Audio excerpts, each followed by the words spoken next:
गुरुभ्यो नमः। स्तुति पुराणानामालయం కరుణాలయం నమామి భగవత్పాదం శంకరం లోకశంకరం। ఈరోజు వైదిక బ్రాహ్మణ సంఘం యొక్క సమావేశానికి మీరందరూ వచ్చినందుకు స్వాగతం సుస్వాగతం ధన్యవాదాలు।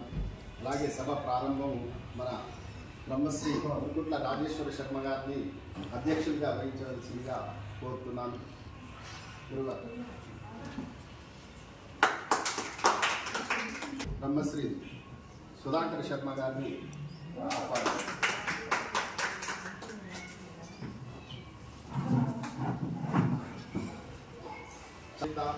రాజనీతి కోవిదుడు శ్రీ చాణక్య వారి యొక్క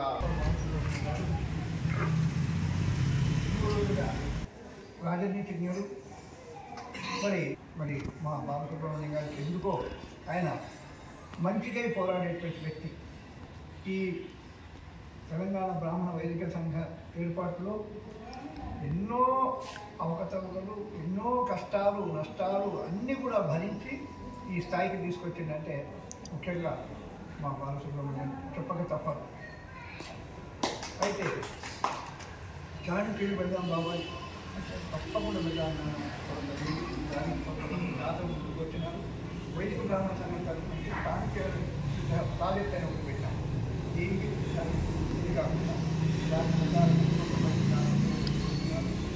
మరి ఆ విధంగా చాణక్యుడు అందరికీ అవసరం।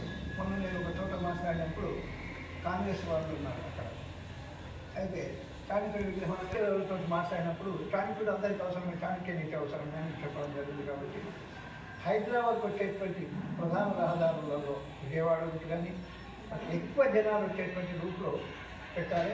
దానికి ప్రభుత్వ అనుమతి ఒకటి తీసుకోవాలి। దానికి మా గదిని ఉంది, పోరాట యోధులాగా। ఎందుకంటే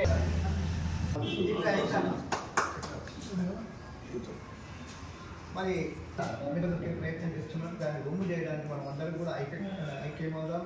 ఈ మొన్ననే ఒక మీటింగ్ జరిగింది, అతి త్వరలో ఒక 5,000 మంది బ్రాహ్మణులతో ఒక సమావేశం ఏర్పాటు చేసి వివిధ పార్టీల పెద్దలను ప్రభుత్వ పెద్దలను కూడా ఆహ్వానించి దాంట్లో బ్రాహ్మణులకు కావాల్సినటువంటి ప్రతిఫలాలు కానీ మనకు రావాల్సినటువంటి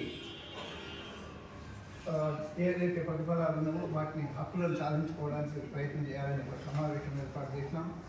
అది కూడా తొందరలోని కాలంలో జరుగుతుంది। కాబట్టి మీరందరూ కూడా ప్రతి ఒక్కరూ ఒక సైనికుడై పోరాటే కానీ ఇవన్నీ కావు।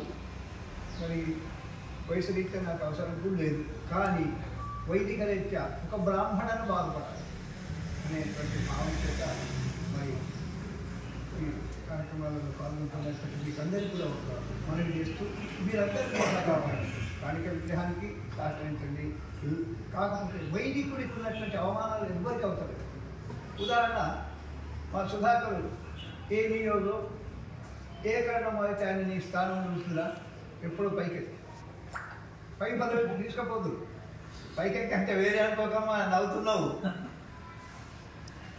ఎవ్వరికి తల ఉంచలేదు వాళ్ళ కుటుంబం, రామకృష్ణ కానీ ప్రభాకరాన్ని కానీ ఊళ్ళో ఎంతమంది ఉన్నా అవసరం అంటే అక్కడి నుంచి ఎన్నో ఆటపోట్లు తుగ్గూడ గౌడ్స్ తోటి వీళ్ళతోటి పోరాడి దేవేంద్ర గౌడ్ తోటి కూడా పోరాడినటువంటి కుటుంబం వాళ్ళు। కాబట్టి అందరు కలిసి ఆయన వైదికుడు అయినంత మాత్రాన్ని ఎందుకు